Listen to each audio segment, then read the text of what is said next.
पुजारी जी मेरा हाथ पकड़कर कमरे में ले गए और कहने लगे, प्लीज़ आज तुम मेरी पत्नी की कमी को पूरा कर दो। मुझे उसकी बहुत याद आ रही है। मैंने नाटक करते हुए कहा, भला मैं कैसे उसकी कमी को पूरा कर सकती हूँ। तो पुजारी जी बोले, आज के लिए तुम मेरी पत्नी बन जाओ। यह सुनकर मेरा रोम रोम खिल उठा था, क्योंकि यह सब करने को मेरा मन कब से बेचैन था। और फिर पुजारी था भी ज़्यादा उम्र का और मुझे भी ज़्यादा उम्र के मर्द बहुत पसंद थे। फिर पुजारी ने मेरे साथ, मेरा नाम नैना है और मैं अहमदाबाद की रहने वाली हूँ। यह उस समय की बात है जब मेरी उम्र सिर्फ 22 साल की थी। दिखने में मैं काफ़ी खूबसूरत थी और खुले मिजाज की भी। ज़्यादा उम्र वाले मर्दों से दोस्ती करने का मुझे बहुत शौक़ था। मुझे कम उम्र के लड़के कभी पसंद ही नहीं आते थे।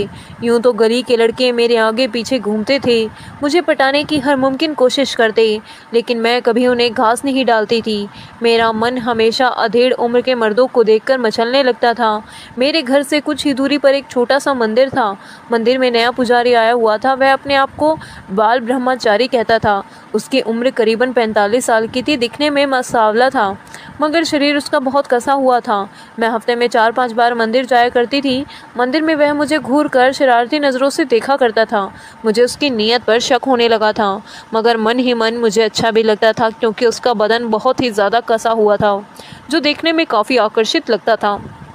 एक दिन मैं बहुत ही सुबह ही मंदिर पहुंच गई थी। वहां पहुंचने पर देखा कि पुजारी नहा रहा है। वह मेरी तरफ देखकर मुस्कुरा दिया और रुकने के लिए इशारा किया। वह खुले में नल के नीचे नहा रहा था। उसका कसा हुआ बदन बहुत अच्छा लग रहा था। उसने पतली सफ़ेद धोती पहन रखी थी। मैं तिरछी नज़र से उसे देख ही रही थी। शायद उसे पता चल गया कि मैं उसे देख रही हूँ। गीली धोती होने की वजह से उसका पूरा वजूद साफ नज़र आ रहा था। मेरी नज़र तो उसके हटने का नाम ही नहीं ले रही थी। वह अब कपड़े बदलने लगा। कपड़े बदलकर वह मेरे पास आ गया और बोला, अब तुम्हें पूजा कराता हूँ। पूजा के बाद उसने मेरी पूजा की थाली में चुपचाप एक पर्ची डाल दी, जिसमें डालते हुए देख चुकी थी, लेकिन मैंने उसको ऐसा दिखाया जैसे मुझे कुछ पता ही नहीं। मैं रास्ते में वह पर्ची खोलकर देखी तो उसमें लिखा हुआ था, तुम बहुत ही ज़्यादा सुंदर हो। यह पढ़कर मेरा रोम रोम खिल उठा था। खूबसूरत तो मैं थी, लेकिन ना जाने क्यों उसकी तारीफ से मेरा दिल अंदर से मचल उठा था। मैं चुपचाप अपने घर पर आ गई और अपने घर के कामों में लग गई।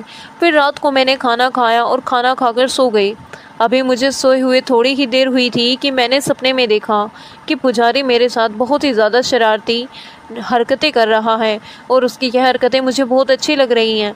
अचानक से मेरा सपना टूट गया और मैं इधर उधर देखकर मायूस हो गई। अरे यार, यह तो सपना था। काश ये सब हकीकत में हो जाता। सोचते सोचते मैं फिर से सो गई। काश वह सपना मुझे फिर से आ जाए। मैं आज सुबह बहुत जल्दी ही उठ गई थी।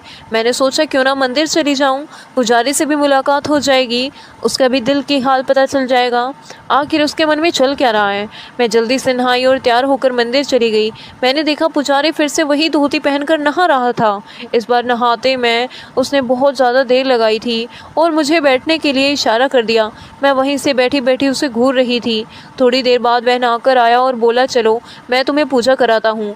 वह बार बार मेरी तरफ बड़े ध्यान से देख रहा था। शायद वह भी जानना चाहता था कि मेरे मन में क्या चल रहा है, लेकिन मैं तो अनजान बने रही थी और ना ही मैंने उसे उस पर्ची के बारे में पूछा। थोड़ी देर पूजा करने के बाद उसने मेरे पास आकर धीरे से कहा, तुम बहुत सुंदर हो। मैंने कहा, पुजारी जी आप तो बाल ब्रह्मचारी हो, आपको ऐसी बातें शोभा नहीं देती। उसने कहा, हाँ यह सब तो ठीक है, मगर मैं भी तो इंसान हूँ, मेरा भी तो मन है, कभी कभी बहक जाता है। अच्छा यह बताओ कि जब मैं नहा रहा था तो तुम क्या देख रही थी। मैं थोड़ी शर्मा गई, मगर हिम्मत करके बोली, कुछ नहीं पुजारी जी, मैं तो बस ऐसे ही देख रही थी। और कुछ नहीं पुजारी, मुस्कुरा कर बोला, और कुछ नहीं तो फिर बताओ मैं कैसा लगता हूँ। मैंने कहा, पुजारी जी आप तो बहुत ही भयंकर हैं, मुझे आपसे डर लगता है, आप तो बड़े खिलाड़ी लगते हैं। इस पर वह बोला, अरे चलो ना थोड़ी देर बातें करते हैं, यहाँ भी कोई नहीं है। मैंने हाँ में सिर हिलाया और हम दोनों बैठ गए। अचानक ही पुजारी जी मुझे देखकर बोले, तुम मुझे बहुत ही अच्छी लगती हो, मन करता है तो मैं अपने सीने से लगा लूं। तब मैंने कहा, लगता है आप बाल ब्रह्मचारी के नाम से बहुत मज़े कर चुके हो, आप तो बहुत ख़राब आदमी लगते हो, मैं आपके बारे में सबको बता दूंगी।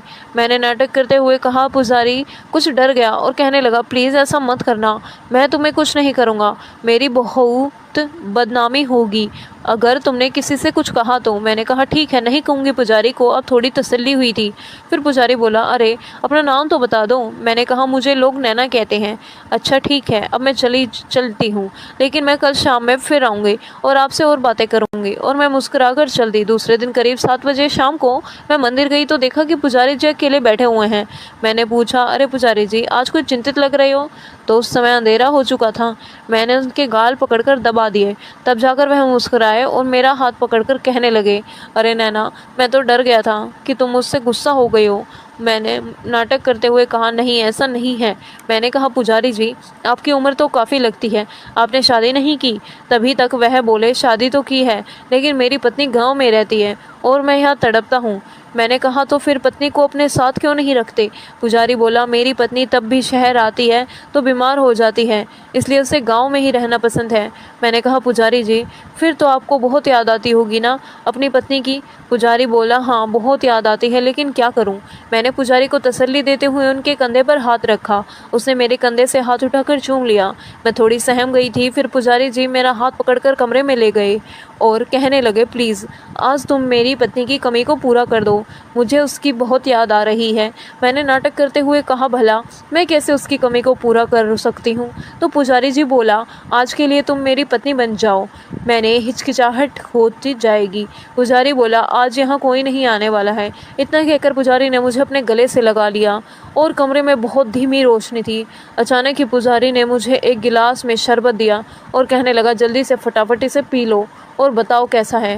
मैंने जैसे ही वे शरबत पिया मुझे एक सुर चढ़ने लगा। मैंने कहा, आप पहले यह बताओ कि आप कितनी लड़कियों की को बीवी बना चुके हो? पुजारी जी बोले, अरे नैना, बस तुम दूसरी हो। इससे पहले एक 40-45 साल की औरत के साथ मस्ती की थी, वह विधवा थी। मैंने कहा, ओह पुजारी जी, मैं तो कुंवारी हूँ। इतना कहकर मैं थोड़े नखरे दिखाने लगी, लेकिन धीरे धीरे मेरे जज्बात भी पिघलने लगे और कब मैंने अपना तन मन उन्हें सौंप दिया मुझे पता ही नहीं चला। जब होश आया तो